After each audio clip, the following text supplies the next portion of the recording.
Sizin təqdim etdiyiniz materiallara əsaslanan bu dərin müzakirəyə xoş gəlmisiniz. Bugün biz radioloq üçün olduqca maraqlı, amma bir o qədər də mürəkkəb bir mövzuya başvururuq. Oma sümüyü şişləri və onların MRT diaqnostikası. Bilirsiniz, oma sümüyündə bir törəmə görəndə, yəni hamının ağlına ilk gələn metastazlardır. Bəli, dərhal.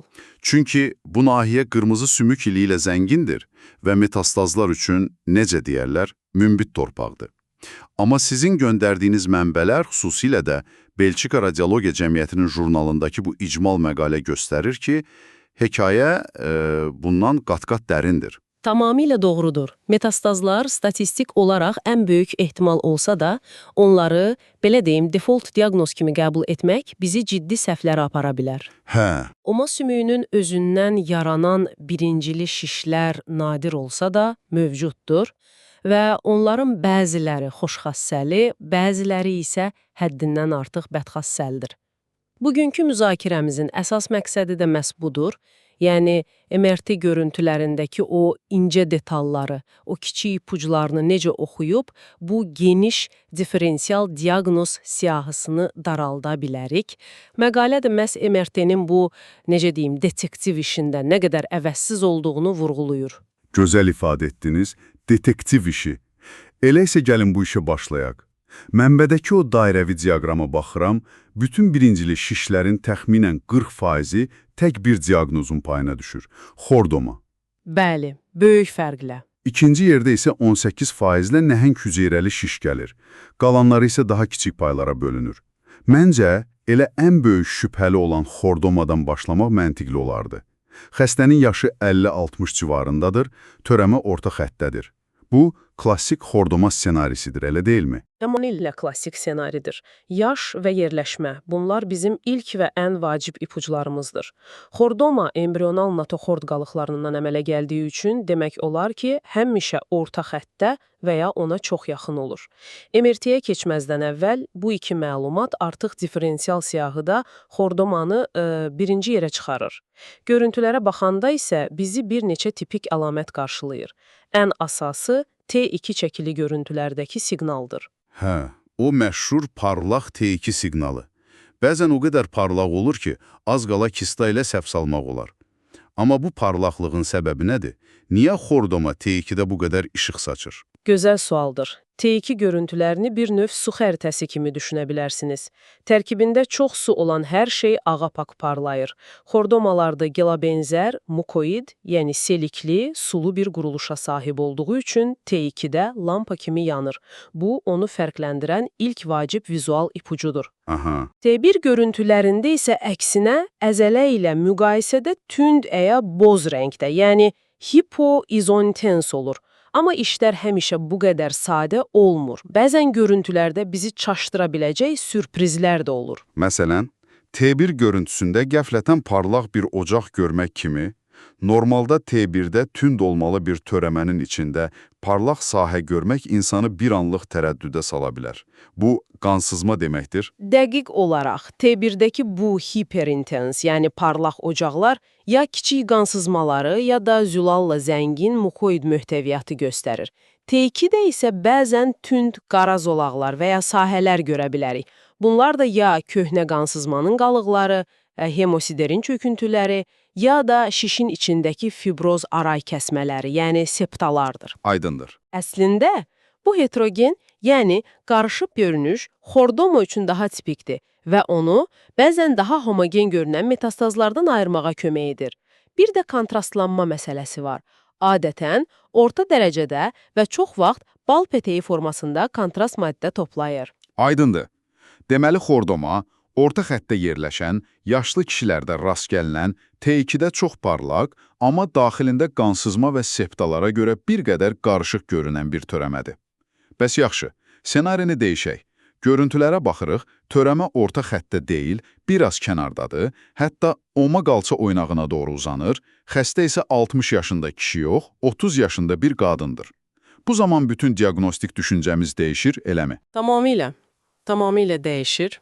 Bu senari bizi birbaşa ikinci ən çox rast gəlinən birincili şişə, nəhəng hüceyrəli şişə, yəni osteoklastomaya aparır. Demografiya və yerləşmə burada açar rolunu oynayır. Bu şişlər adətən orta xəttin bir tərəfində və ya hər iki tərəfində qeyri-simmetrik yerləşir və omuqa qalça oynağını tutmağa meyillidir. MRT xüsusiyyətləri isə xordomadan fərqlənir. T2 siqnalı o qədər də parlaq deyil, daha çox, necə deyim, heterogen və qeyri-spesifikdir. Amma onun da özünə məxsus ipuçları var. Məsələn, kontrast maddəni çox intensiv toplaması və bəzən içində kistoz dəyişikliklərin olması. Hətta mənbədə qeyd olunur ki, bəzən anevrizmal sümük kistasını təqlid edə bilən maye səviyyələri də göstərə bilər. Bu, diaqnozu xeyli çətinləşdirə bilər. Bəli. Bu, təqlidçilik xüsusiyyəti vacib məqamdır. Nəhəng hüceyrəli şişlərin təxminən 15%-də ikincili anevrizmal sümük kistası dəyişiklikləri olur. Bu da həmin maye səviyyələrinə səbəb olur. Lakin fərqləndirici cəhət odur ki, bu kistoz sahələrlə yanaşı həmişə solid, yəni bərk toxuma komponenti də olur və bu komponent kontrast maddəni çox güclü şəkildə toplayır. Aha, əsas fərq budur. Düzdür. Saf anevrizmal sümük kistasında isə solid, kontrastlanan toxuma olmur. Bir də T2 görüntülərindəki tünd sahələr hemosiderin çöküntülərinə bağlı ola bilər ki, bu da nəhəng hüceyrəli şiş üçün olduqca xarakterikdir. Yaxşı. Gəlin bir başqa tez-tez rast gəlinən, amma adətən onurğanın digər segmentlərində gördüyümüz bir törəməyə keçək. Hemangioma. Onurğanın döş fəqərələrində demək olar ki, hər gün gördüyümüz bu xoşxassəli törəmə oma sümüyündə niyə bu qədər nadirdir və onu gördükdə, xüsusilə də atipik formasını nədən şübhələnməliyik? Çox yerinə düşən bir sualdır. Tipik hemangiomaları tanımaq asandır. Yağla zəngin olduqları üçün həm T1, həm də T2 görüntülərində parlaqdılar. Bəli. Aksial kəsiklərdə isə o klassik polka nöqtəsi mənzərəsini, yəni qalınlaşmış sümük tirciyinə uyğun qara nöqtələr görürük və diaqnoz qoyulur. Problem atipik, yəni yağla kasad, damarla zəngin hemangiomalarda başlayır. Onlar T1-də tünd olur, kontrast maddə toplayır və bədxassəli bir şişi təqlid edə bilirlər. Bəs bu təqlidçini ifşa edən əlamətlər hansılardır? Görüntüdə aqressiv görünən bir törəmənin əslində zərərsiz bir hemangioma olduğuna necə əmin ola bilərik? Burada bir neçə incə məqama diqqət etmək lazımdır. Atipik hemangioma olsa belə, adətən fəqərə cisminin konturları kəskin və hamar qalır. Kortital sümük, yəni sümüyün xarici qabığı, dağılmır və ən əsası, ətraf yumşaq toxumalara yayılan bir kütlə olmur. Düzdür. Həmçinin, həmin o polka nöqtəsi əlamətini atipik formalarda da diqqətlə axtarsaq, bəzən sezmək mümkün olur. Bu, qırmızı bayraqların olmaması, yəni kortikal destruksiya və yumşaq toxuma kütləsinin yoxluğu bizi daha çox xoşxassəli bir prosesə yönləndirir. İndi isə gələk bəlkə də bütün bu siyahıdakı ən vacib və ən çətin diferensiyasiyaya. Bir tərəfdə adətən xoşxassəli olan enxondroma, digər tərəfdə isə onun bədxassəli əkizi olan xondrosarkoma. Hər ikisi qığırday mənşəlidir, MRT-də oxşar görünə bilərlər, amma proqnozları və müalicələri kökündən fərqlidir. Radioloqun hesabatındakı bir kəlmə xəstənin taleyini dəyişə bilər. Bu iki törəmə arasındakı o incə sərhəddi necə müəyyən edirik? Bu, həqiqətən də radioloqun üzərinə böyük məsuliyyət qoyan bir məqamdır. Hər ikisinin əsasında qığırdaq toxuması durduğu üçün T2-də çox parlaq lobulyar, yəni paycıqlı bir quruluşları var. Kontrast yeridildikdə isə qığırdaq paycıqlarını əhatə edən ara kəsmələr boyunca kontrastlanma müşahidə edirik ki, bu da o klassik halqa və qövs mənzərəsini yaradır. Bura qədər hər şey oxşardı. Fərq aqressiya əlamətlərində gizlidir. Yəni, sümük qabığının dağılması, kortikal destruksiya, ətrafdakı sümük və ya yumşaq toxumalarda ödemin olması, aydın seçilən bir yumşaq toxuma kütləsinin əmələ gəlməsi kimi, bunları gördüyümüz an həyəcan təbili çalınmalıdır, eləmi? Dəqiq olaraq. Bu əlamətlərdən hər hansı biri varsa, enxondroma diaqnozundan dərhal uzaqlaşmaq lazımdır. Xüsusilə də yumşaq toxuma kütləsi və kortikal destruksiya xondrosarkoma üçün çox güclü göstəricilərdir. Belə bir vəziyyətdə radioloqun vəzifəsi təsviri verməklə bitmir, həm də hesabatda bu törəmənin bədxassəli potensial daşıdığını aydın şəkildə vurğulamaq və təcili biopsiya tövsiyə etməkdir. Bu sadəcə bir ehtimal deyil, klinik həkim üçün birbaşa hərəkətə çağırışdır. Gəlin indi də daha çox gənc yaşlarda, uşaq və yeniyetmələrdə rast gəlinən bir törəməyə baxaq. Anevrizmal sümük kistası. Adətən bu diaqnozu qoymaq daha asan olur. Çünki onun demək olar ki, barmaq izi kimi bir əlaməti var. Bəli, o məşhur maye səviyyələri. Bunu gördüyümüz anda diferensial diaqnoz siyahısının başına anevrizmal sümük kistaşını yazırıq. Bu mənzərə çox maraqlı bir proses nəticəsində yaranır. Təsəvvür edin ki, bir şüşə qabın içində qanlı su var və onu bir müddət sakit saxlayırsınız. Aha. Ağır qan hüceyrələri gravitasiyanın təsiri ilə dibə çökür, yuxarıda isə daha şəffaf plazma qalır. MRT-də bu çöküntünü dəqiq horizontal bir xətt kimi görürük. Kistanın özü çox ara kəsməlidir, periferiyasında isə nazik sümük təbəqəsini göstərən tünd siqnallı bir haşiyə var.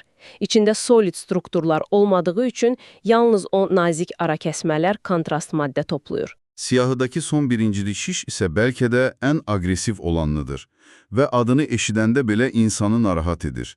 Ewing sarkoması. Əsasən yeniyetmə oğlanlarda rast gəlinir.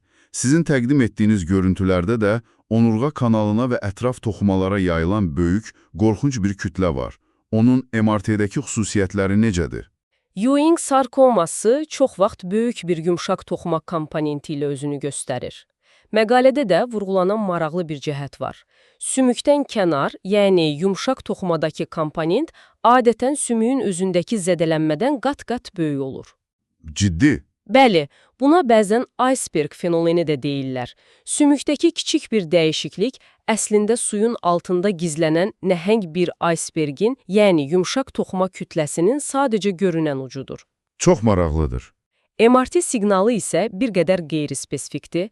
T1-də homojen şəkildə tünd, T2-də isə əzəliyə bənzər boz rəngdə olur.